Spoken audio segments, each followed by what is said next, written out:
hold up. You guys think Terence Crawford will beat my guy Manny Pacquiao if they were ever to fight? Bring it on. That ain't happening. That ain't happening. I'm just joking. But I don't think that would be a very easy fight for either guy. I think Terence Crawford and Manny Pacquiao, those are, you know, multiple division world champs, and then you have guys that have good feet, guys that are quick, and the hand speed is unquestionable. And Manny Pacquiao, an all-time great. I think that Terence Crawford's great as well. I think at this point in Terence Crawford's career, I don't think he'll ever be as great as Manny Pacquiao was in terms of, you know, being a legend of the sport. You know, just greatness. Despite that performance, I'd say that performance was, by Terence Crawford beating Errol Spence, was probably the most dominant performance I've ever seen from guys that were, you know, matched up to be, you know, 1A and 1B, where the odds were even. No one really knew who to lean towards, but they had to make a pick, and everyone was saying it was a 50-50 fight. I've never seen such a one-sided fight, you know, with those, you know, breakdowns of it being so even before the fight, before the outcome. But what a beatdown that Terence Crawford put on Errol Spence. One of my favorite fighters. That one hurt to watch. But against a guy like Manny Pacquiao, I think it would be a really different fight, just because Manny, you know, he is vulnerable for punches, you know, down the center. But he also had movement. He had, you know, great feet, great footwork, the angles, and he also, like Terence Crawford, threw punches from weird angles, and it was hard to predict the combinations. I think Manny Pacquiao might have the faster hands between the two, but Terence Crawford probably has that stronger physical power and strength. And then they both have good footwork, but I probably lean towards Manny. Defensively, I think with Manny's speed, he would give Terence Crawford problems, especially at like 35 or 40, but 47 is where I'd probably give Terence more of a shot because of the weight, because of the physicality of it. But I think Manny Pacquiao, maybe I'm biased, but I think Manny Pacquiao probably edges him out in a fight. I think it'd be close, but like, I think when Errol Spence and Manny Pacquiao were lined up to fight, I think Manny knew that he had a good chance of beating Errol Spence, or he felt like it. But I think Terence Crawford was a tougher matchup just because he's quicker on his feet. He has faster, twitch muscles, and that was the disparity between the two. Obviously, a lot of people thought Manny was going to fight Terence. A lot of people thought Manny was going to fight Errol, and the reason he probably picked Errol is because of that. You know, we know Errol now. But Manny Pacquiao probably saw Earl's a little bit slow on his feet. His reacting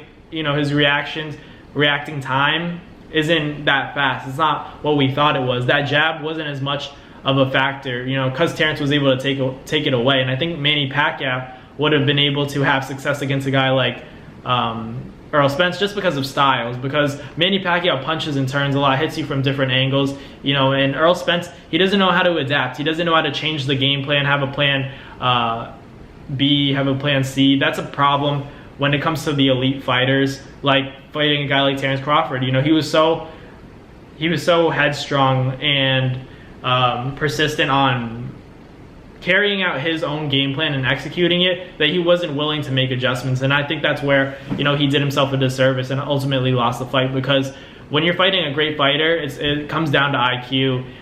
When he's beating you in every aspect, you know, hand speed, not getting hit with your shots, and your best weapon was taken away, which was the jab. I think that it comes down to the game plan, and Errol Spence wasn't able to do that because he's so headstrong and wants to do it his way that he doesn't want to make those adjustments, and that's why he lost the fight. And does he possess the ability to beat Terence Crawford?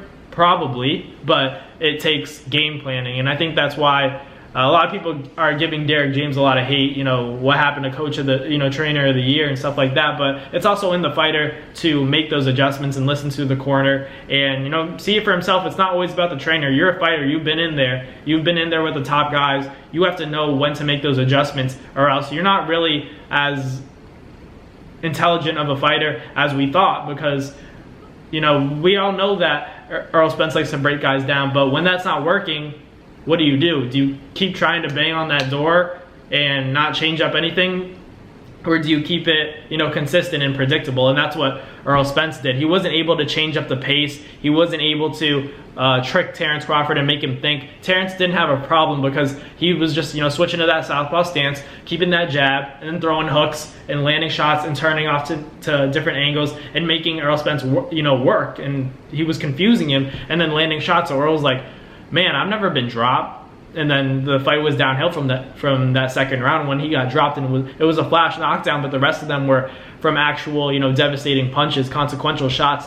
And that's why Errol Spence, in my opinion, his stock went down inevitably, because, you know, when you're at the pinnacle, you're going to go down if you take a loss. And that's just the way it works. It's not how it's supposed to be, but it's because he wasn't able to adapt. It's because he wasn't able to, you know, put his pride aside and say, maybe, you know, what usually works against most guys isn't working. And I have to realize that. That's what Errol Spence wasn't able to do. He has to learn, especially if he's going to take this rematch, he's going to have to learn, okay, this isn't working. I'm not able to break him down this way. I got to do different things. I have to change up my tempo, change up my timing, change up the speed, because a lot of people are faster than you. And Floyd Mayweather has said this many times, how do you beat a guy that's just as quick as you are? Timing and counterpunching. So like Teofimo Lopez against Josh Taylor, he had to counter the counterpuncher. He's a great counterpuncher himself, but he had to capitalize on it against the guy, you know, who was going to wait on him. Teofimo knew that Josh Taylor was going to wait, so he made Josh Taylor come for him. And when he was coming for him, Teofimo changed up the pace, landed awkward shots, and made Josh Taylor think. That's what Errol Spence wasn't able to do against Terence Crawford. And I think that's why I give the edge to Floyd, such a great edge in terms of if Terence Crawford and Floyd Mayweather were to fight, because Terence Crawford wouldn't be able to pick up on any patterns against a guy like Floyd, because Floyd was so unpredictable. He fought at his own pace. He made you fight his fight. So that's the thing, that's the disparity between guys like Terence Crawford and, you know, Errol Spence. And then those guys are there, but there's also Floyd Mayweather. And I think that Floyd's on a different level when it comes to game planning, the IQ, intelligence. I think it's like Floyd Mayweather, and then you have Terence Crawford, and then Errol Spence. You know, Errol Spence could be here. We don't know. We'll see the rematch, but as of now, he's like down there.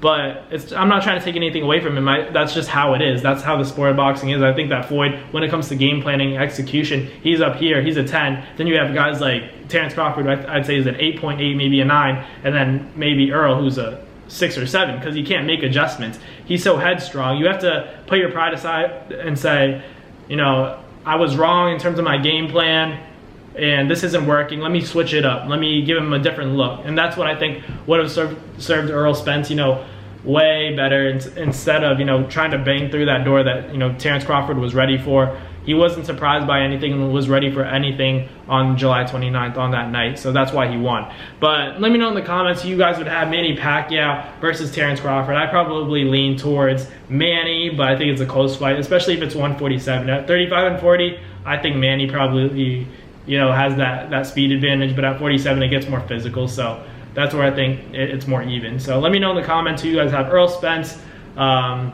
great fight, but different levels. There's levels. So who do you guys have? Manny Pacquiao versus Terence Crawford fantasy fight. Let me know in the comments, but thank you guys for watching. I'll catch you guys next time. Peace. That's going to do it for another Nads Fight Media video, guys. Thank you guys so much for watching. It's been your boy, Manabong, with another video. Hope you guys enjoyed it all. Thank you guys for the constant support. Salute to y'all always. It's been your boy.